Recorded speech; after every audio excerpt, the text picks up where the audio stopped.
The value of money is its ability to influence people to do things for you and to give you things. With money, you can influence a person to give you food, build you a house, give you exclusive rights to that house, etc.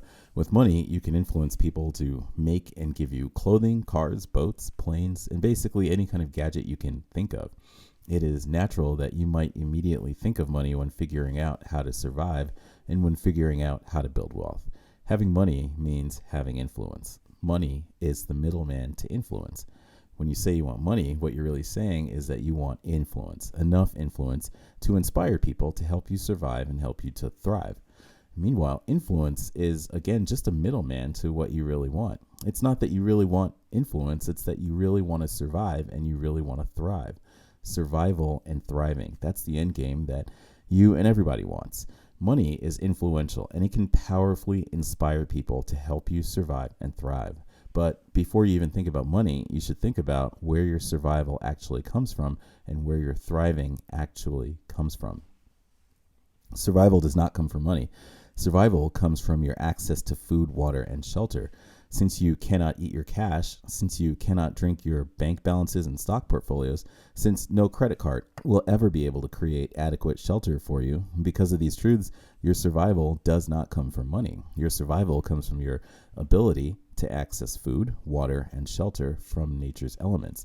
Most people who have grown up in modern societies, especially those who have grown up in cities, only know of one way to access food, for example. You go to a store or some kind of restaurant and you exchange money for food.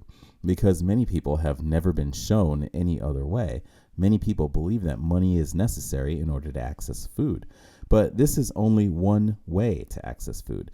You could otherwise learn to fish. You could venture into forests and find edible plants. In some areas, you could raise chickens and eat them. These are all real possibilities, but a person's life experiences and their beliefs might make a person reluctant to explore these possibilities. And that reluctance is a self-imposed limitation that actually makes it harder for someone to create survival and thriving for themselves. If a person were open to learning new ways for accessing food, water, and shelter, the more that person learns, the less reliant on other people that person becomes. That is a foundational first step. As you reduce your reliance on other people for your survival and thriving, the less you rely on people, the less influence you'll actually need in regards to those people. If money has been the form of influence that you most commonly use, this will mean that you will need to use less money. So which of your needs can you just rely on yourself to meet? You may or may not be ready to learn how to fish or how to hunt. You may or may not be ready to learn how to convert seawater into drinking water. You are, however, ready to do something new for yourself, and only you know what it is that you're ready to do. No matter who you are and no matter how much or how little you believe you have, the more you learn how to do things for yourself, the less you'll need to spend money. As you might already know, the less you need to spend money, the more likely you will be to save money. Or at least the less you spend money, the less time you need to spend working to make money. The choice will be yours. On the subject of self-reliance, there is something quite simple that anyone can learn right now, and it requires very little energy. I'm talking about the skill that is appreciation, self-appreciation, and the appreciation of the things that you already have. And to appreciate is to know the value of a person, a thing, or a set of circumstances. Because you know the value, you experience satisfaction and joy. That satisfaction and joy is the appreciation, and that is powerful. Here's why. The only reason why you ever want to buy something new is that you believe it will be satisfying in some way. More expensive foods, bigger homes, fancier cars, and pretty much any luxury you can think of. If you want it, what you really want is the satisfaction that you think it will bring you. But it really isn't the new stuff that brings you satisfaction. It's your ability to be appreciative. That's what's satisfying. Appreciation takes practice.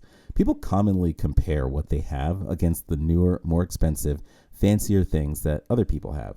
If you compare what you have against the extra stuff that someone else has, in that comparison, it becomes very hard for you to feel appreciative and satisfied. Your solution is not to compare. Instead, keep your attention on what is right in front of you. Keep your attention on what you have right now and think about everything that you can do because of what you have right now. At first, this may not feel as satisfying as you want it to feel, and that's because your skill of appreciation still needs strengthening. But the more you practice, keeping your attention on what you have, the more you give your attention to the real value of what you have, the more appreciative and satisfied you will feel. As a result, your true need, which is satisfaction, is going to be met, and you will not need someone else to make you satisfied in some new way. You're not going to need someone to sell you something new in order for you to just feel really good. When this happens consistently, two things follow.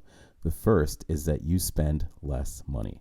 The second is that people quickly pick up on your satisfied state of mind. And when your satisfaction is stable and strong, people notice. And as they want to know what you have that is so satisfying, they're going to want to know what it is that you're doing or what you have. And as you tell them, as they begin to do the things that you're doing, you will be experiencing the power of your own influence without using money. People are doing things that you suggest they do, and people are doing this for themselves. They're following your lead because they believe that doing so is going to lead to their own satisfaction. That is influence, and you have it the most when you need it the least. You don't really need the influence because your self-reliance is ever increasing. Because you know how to and because you enjoy doing things for yourself, you have no need for people to do things for you. That means you do not need to control people. It means that you do not need to manipulate people. It means that you do not need to even influence people. But simultaneously, because you're so consistently satisfied with your self-reliance, people will be interested in you. They will be attracted to you, and they will follow your lead. So even though you really do not need people to do anything for you, at the same time, this is when people are most likely to do things for you. And they do these things because doing so is satisfying for them. And consider this kind of reality where people are doing things that you want them to do, not because you paid them, but instead because they're benefiting in some other way. This is the foundation of your tangible financial wealth. In a reality like this, money and things will start showing up for you, and it will accumulate faster and faster. The value of money is that it serves as a tool of influence. With money, you can influence a person to give you an item or to perform some kind of service for you. There are numerous ways to accumulate money. You can work for it, you can invest it, you can just accept it from people who just want to give it to you. There are numerous ways to accumulate money, but before you ever start thinking about getting money, it is so useful to know what the money is even for. In fact, it is necessary when thinking about survival and wealth building. It is necessary to delay the thought of money and instead think about the logistics. Where is food actually coming from? Where can water be found? Why do you really want the new things that you want? There are numerous courses, books, and seminars on the topics of survival and wealth building. These resources are absolutely worth looking at when you feel interested. With that said, your path to survival and wealth is unique. It's not an exact duplicate of the paths that have been traveled before you. This requires thought and your own timing. You can absolutely do this.